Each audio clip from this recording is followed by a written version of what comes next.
Monday, July the 5th. It's a holiday. And yes, I did want to actually get some work done yesterday, but things just did not go well. About halfway through the day, I realized that I still, was distracted and hadn't gotten much done, and kind of you just needed to call it a day because by the time you would have gotten dirty, you would have had to just stop and go clean up. So, a little disappointed in yesterday and not getting anything done, but I told myself that I would suck it up and just make today much more productive. And I'm pretty proud with my progress. I'd love to be completely done, but I'm super close. So, no complaints there. One of the big accomplishments is that the line for the bathtub slash shower is in. So all of that is tied together. It's so much more nice and neat and clean. As you can see, the P-trap comes down. There's actually a little knob that you can twist off. So if somebody drops a ring, or when I was a little girl, I lost a tooth and pitched a fit that the tooth fairy wasn't going to come until Dad took the plumbing apart. Anyway, so this is an option. And actually, if I need to drain it, I've got 2 different drains on either side that I can access. So that will be very, very nice. And then it ties on over here and comes all the way down. I have one little part that I swear I actually, already bought, but I can't find it. It's actually just a little plug that screws on down there at the bottom where it starts to turn and head under the house. And that would allow me to access it to clean it out in case there was ever any leaks. It actually just looks very similar to this one. So I just need to pick me up one more of these. I probably have one, but everybody should have spares. So I'll just go ahead and pick it up. The next thing that I really, the reason why I have the ladder sitting over here is, reinforcing the floor underneath the toilet. So just like I did on the other side of the house on the first floor, I've got this very thick, hardy, treated piece of plywood. And then I'm actually going to cut some 2x blocking to go in between the joists because those are also relatively compromised as well.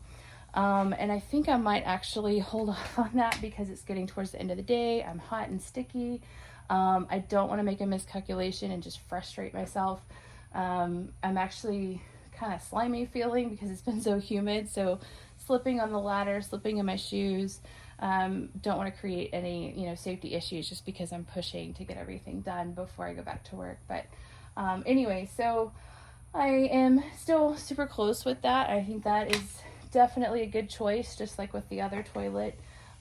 Just over the years with maybe a toilet that hasn't been terribly secured, and so you have water damage, and then just, all that weight and everything.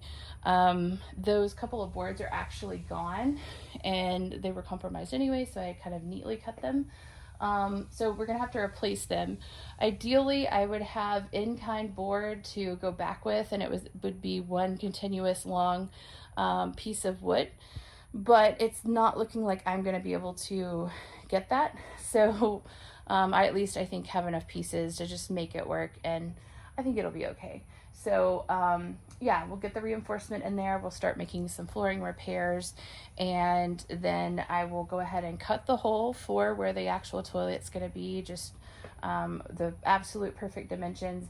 And then from there, when I can drop in that toilet pipe, that will tell me exactly how to tie in these pipes right here.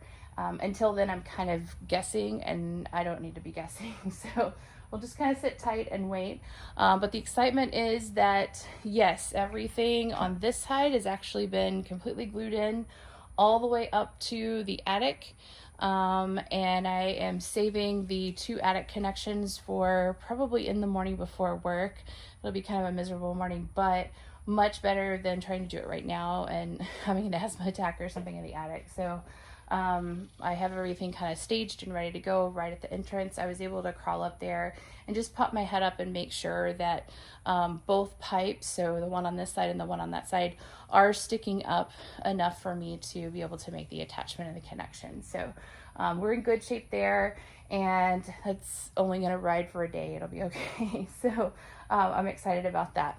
While I was down here and it was a little bit cooler, one of the next things that I did was I actually started looking at running the cold water supply line. So it's going to actually come up in the opening in the floor alongside that big 4-inch pipe. And I did start to just kind of tie some things in and I don't know if you can see, but there are actually markings here on the wall. I'll end up priming and painting this again, if not replacing it and then priming and painting again. But this is the height of the hot water heater. And so now I kind of have an idea of the cold water supply will come in on this side and the hot water will go out on that side. It's a 3/4 inch pipe. You have 3 options for making the connection. It could be done with PEX, it could be done with copper, and it can be done with just a braided connection like you would normally see like in a toilet, and some sinks have that.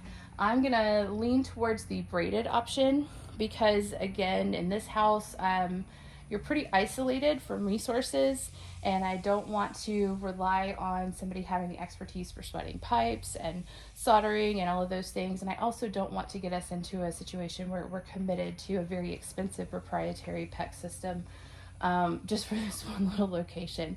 Everything else has been great with PVC. So for that reason, we're going to do braided cable for now, and I think that's actually a good plan because I can actually have a couple of them just on hand, actually sitting in the cabinet in case I ever need them, just kind of as a backup plan.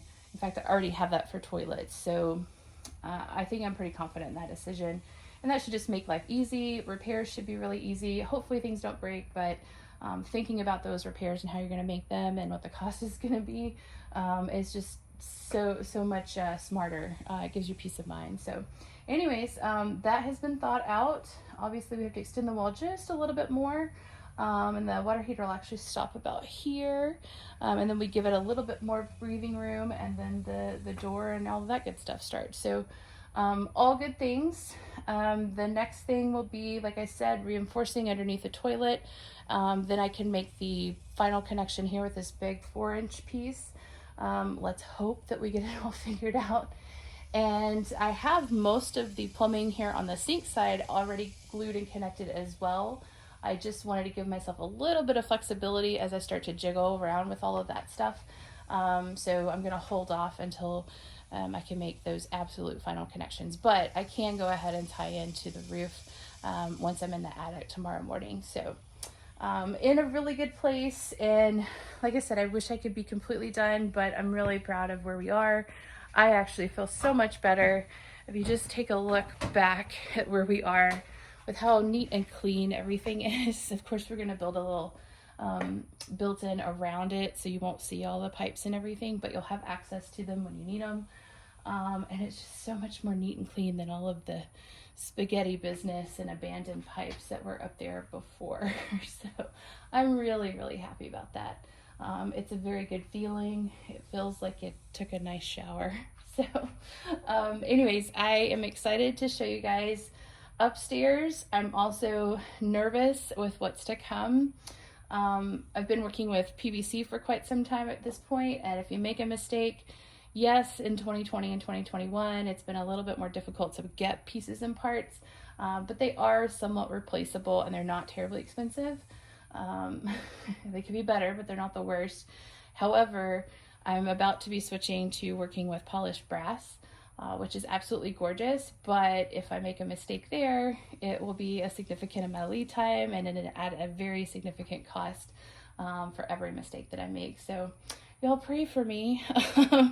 And I'm gonna do what I can to kind of practice before I make some of these big connections. I also just hope things don't leak and all that good stuff, but it feels really good to at least have this part out of the way, and I have a backup plan if something does go wrong with one of the brass pieces. I have PVC here to temporarily make those connections. So we're getting really close to being able to take showers and go to the bathroom and brush my teeth upstairs. So I'm really excited. You guys take care. Have a great rest of your week, and we will talk soon.